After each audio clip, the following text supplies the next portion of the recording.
Hi అండి. ఈరోజు recipe పచ్చి చింతకాయ చారండి. చింతకాయని శుభ్రంగా కడిగేసుకొని ఉడకబెట్టేసుకోవాలి. కొంచెము కాయ పగలాలండి.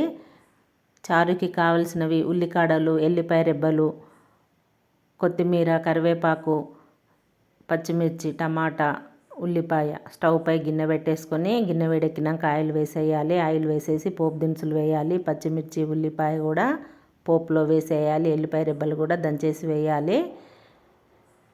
కొంచెం సాల్ట్ వేసేయండి. ఫ్రై అయినాక టమాటా కూడా కోసి వేయండి. ఒక చిన్న టమాటాలు 2 తీసుకున్నాను. పసుపు వేసేసి కొంచెం కారం వేసేయండి.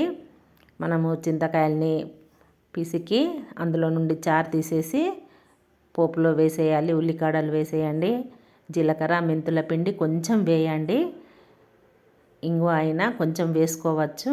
సూపర్ టేస్ట్ ఉంటుందండి. బాగుంటుందండి. సీజన్లో దొరుకుతాయి కదా చింతకాయలు. తప్పకుండా మీరు ట్రై చేయండి. ప్లీజ్ సబ్స్క్రైబ్ చేయండి, లైక్ చేయండి, షేర్ చేయండి, నాకు సపోర్ట్ ఇవ్వండి. Thank you. సూపర్ అండి.